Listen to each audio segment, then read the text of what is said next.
আমরা এবার চলে এসেছি মির্জাফরের বংশধরদের যেখানে কবর দেওয়া হয়েছে সেই জায়গায়। আপনারা দেখতে পাচ্ছেন এখানে কথিত আছে যে এখানে 1100 কবর টোটাল রয়েছে। আমরা ঘুরে দেখছি সেই জায়গাগুলো।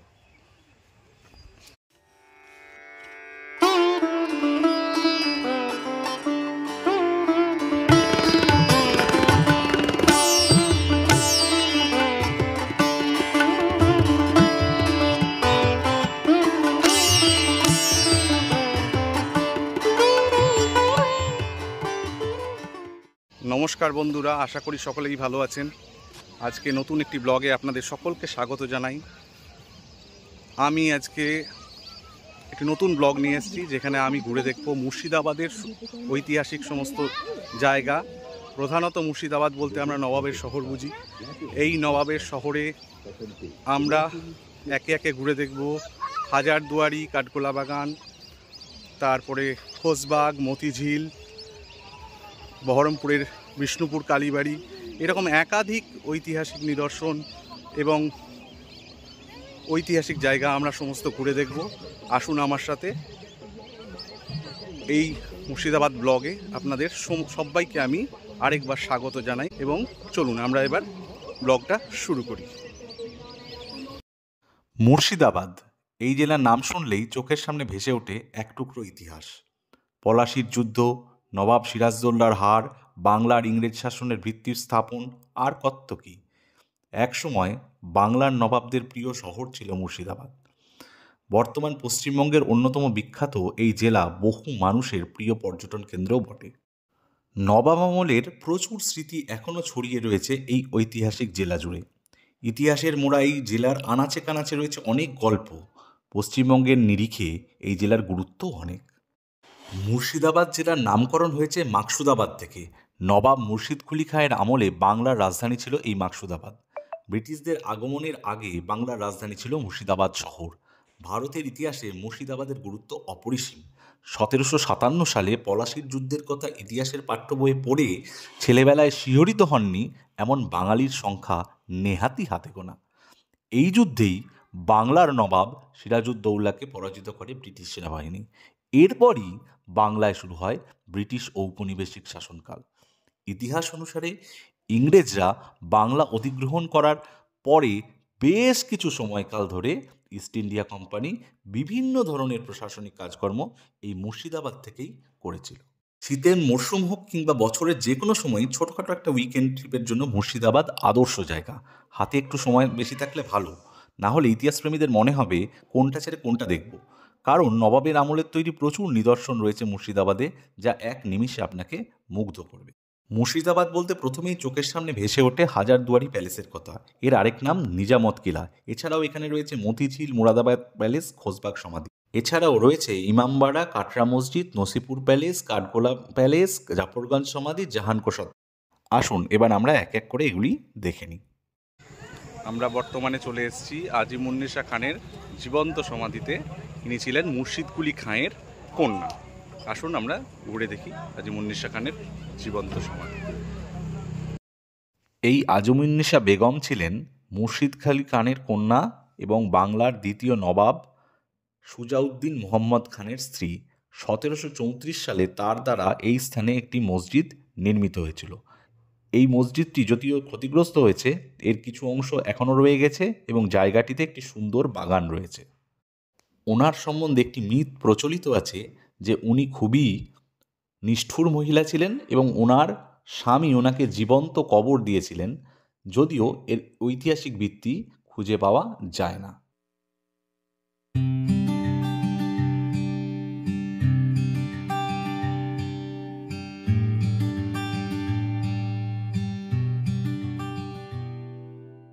বর্তমানে আমরা চলে এসেছি নবাব মির্জাফরের সমাধিস্থলে, পারিবারিক সমাধিস্থলে। এখানে ওনার 1100 জন পরিবার এবং সদস্যদের কবর রয়েছে। আমরা মির্জাফরের কথা কম বেশি সকলেই ইতিহাস থেকে জানি। বর্তমানে আমরা তাদেরই সমাধিস্থলে এসে পৌঁছেছি। হাজারদুয়ারির বাইরে যে মুর্শিদাবাদের অনেক কিছু দেখার আছে সেটা জাফরগঞ্জে এলেই বোঝা যাবে। ইতিহাসের পাতায় কালো কালিতে লেখা থাকবে যে মির্জাফরের নাম, সেই মির্জাফরের ইতিহাস লুকিয়ে রয়েছে এই জাফরগঞ্জে। মুর্শিদাবাদ জুড়ে ছড়িয়ে রয়েছে ইতিহাসের অসংখ্য নিদর্শন। হাজারদুয়ারির বাইরে একেবারে অপরিচিত একটা ছোট্ট এলাকা জাফরগঞ্জ, সেখানে লুকিয়ে রয়েছে মির্জাফরের ইতিহাস। ইতিহাসের পাতায় তাকে সকলেই বিশ্বাসঘাতক বলে জানেন, কিন্তু তিনি কোন বংশে ছিলেন, কোথায় ছিল তার পরিবার, সেসব অনেকেই জানেন না। এই জাফরগঞ্জে এলেই মির্জাফর সম্পর্কে অনেক তথ্য চোখের সামনে দেখতে পারবেন পর্যটকরা। যারা ইতিহাস ভালোবাসেন তাদের জন্য অসম্ভব সুন্দর জায়গা হতে পারে এই জাফরগঞ্জ। এখানেই রয়েছে মির্জাফরের পরিবারের সমাধি। ৩.৫১ একর জায়গা জুড়ে রয়েছে এই সমাধিক্ষেত্র। সেটা তৈরি করেছিলেন মির্জাফর নিজেই। মির্জাফরের পরিবারের সমস্ত সদস্যদের এখানে সমাধিস্থ করা হয়। মির্জাফরের পরিবারের লোকেরা আগে থাকতো খোশবাগে, যেটা তৈরি করেছিলেন নবাব আলীবর্দী খাঁ। কিন্তু সিরাজকাণ্ডের পর এক প্রকার অন্ধকারেই চলে গিয়েছিল মির্জাফরের। আমরা এখন চলে এসেছি নমক আরাম দেউরিতে। এটি ছিল মির্জাফরের প্রাসাদ। এখন এটি পড়ে রয়েছে অবহেলায়। কথিত আছে বাংলার শেষ স্বাধীন নবাব সিরাজউদ্দৌলার সঙ্গে বিশ্বাসঘাতকতা করে মির্জাফরের নির্দেশে এই প্রাসাদের ভেতরেই সিরাজকে খুন করা হয়। তবে ইতিহাসবিদদের একাংশের মত সিরাজকে এখানে বন্দি করে রাখা হলেও খুন করা হয়েছিল হিরাজিলে, যার একটা বিশাল অংশ এখন ভাগীরথীতে তলিয়ে গেছে।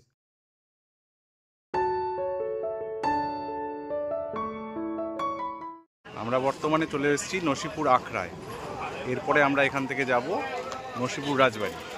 আসুন নসিপুর আখড়াটা আমাদের সাথে ঘুরে দেখি। 1168 বঙ্গাব্দে স্বামী রামানুজের শিষ্য লক্ষ্মণ দাস ও মনসারাম দাস ধর্মপ্রচারের জন্য মুর্শিদাবাদে এসে নসিপুরে এক আখড়া স্থাপন করেন এবং পরবর্তীতে রথযাত্রার সূচনা করেন। সেই প্রথা মেনে আজও আয়োজিত হচ্ছে প্রায় 254 বছরের প্রাচীন নসিপুর আখড়ার রথযাত্রা। নসিপুর আখড়ার রূপোর রথে জগন্নাথ, বলরাম এবং সুভদ্রাকে দেখতে জেলা এবং জেলার বাইরে থেকে প্রচুর মানুষ ভিড় জমান নসিপুরে। উল্টো রথের দিন বিকেলে সোনার জগন্নাথ, বলরাম, সুভদ্রা রূপোর রথে চেপে পথে নামেন। পথে কিছুক্ষণ সময় কাটিয়ে সন্ধ্যার আগেই আখড়ায় ফিরে আসেন। রথযাত্রা ঘিরে কড়া নিরাপত্তার বন্দোবস্ত করা হয়।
বর্তমানে আমরা চলে এসেছি নসিপুর রাজবাড়িতে।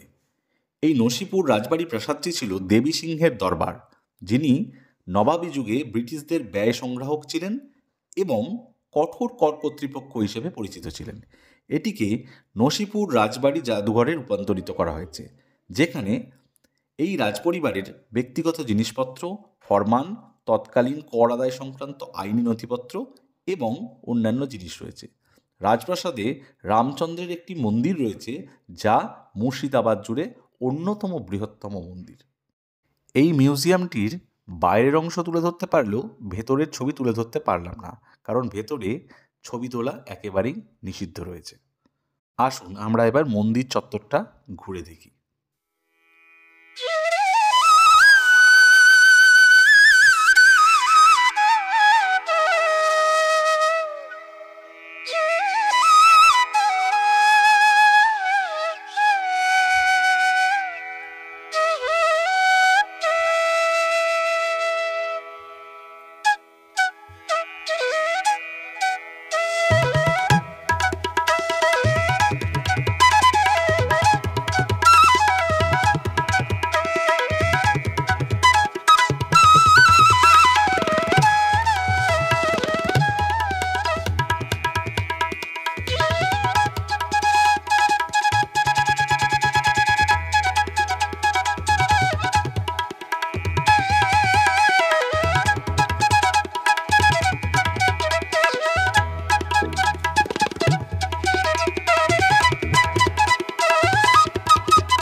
আপনাদের কাছে একটা রিকোয়েস্ট করি, যারা এখনও পর্যন্ত আমার চ্যানেলটা সাবস্ক্রাইব করেননি তারা দয়া করে আমার চ্যানেলটা সাবস্ক্রাইব করবেন এবং পাশে থাকা বেল আইকনটি প্রেস করবেন।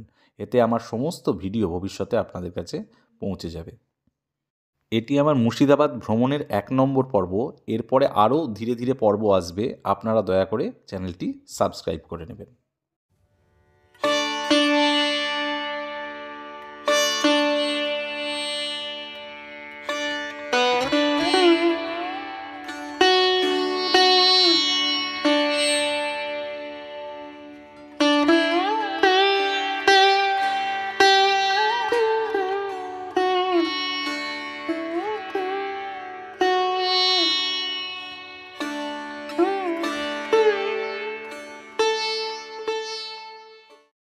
আমরা বর্তমানে চলে এসেছি জগৎ শেঠের বাড়িতে। জগৎ শেঠ একসময় বাংলার একটি মর্যাদাপূর্ণ পদবি ছিল। বিপুল ধনসম্পদশালীরাই এ পদবি পেতেন। এটি কোনো ব্যক্তির নাম মনে হলেও আসলে এটি একটি ছিল পদবি। জগৎ শেঠের পারিবারিক ইতিহাস অনেক আগের। জগৎ শেঠের পরিবার ভারতবর্ষে অত্যন্ত সম্ভ্রান্ত এবং মর্যাদাসম্পন্ন এক পরিবার হিসেবে পরিচিত ছিল। আলীবর্দীর সময়ে মেহতাব চাঁদ নামের এক বিশেষ ক্ষমতাধর ব্যক্তি এই উপাধি লাভ করেন। ইতিহাসে তিনি জগৎ শেঠ নামে পরিচিত। জগৎ শেঠের পূর্বপুরুষ মানিক চাঁদ ও ফতে চাঁদের এতই সম্পত্তি ছিল যে জনশ্রুতি আছে তাদের ভাণ্ডার দিয়ে বাঁধ তৈরি করলে গঙ্গার প্রবাহ বন্ধ করে দেওয়া সম্ভব ছিল। বাংলার নবাব সিরাজকে বাংলার মসনদ থেকে সরানোর ব্যাপারে জগৎ সেঠের ভূমিকা ছিল সবচেয়ে বেশি। এজন্য তিনি বিপুল অর্থ ও সম্পদ ব্যয় করেন। সিরাজের বিরুদ্ধে ষড়যন্ত্রে মীর জাফরের পরেই আসে জগৎ সেঠের নাম।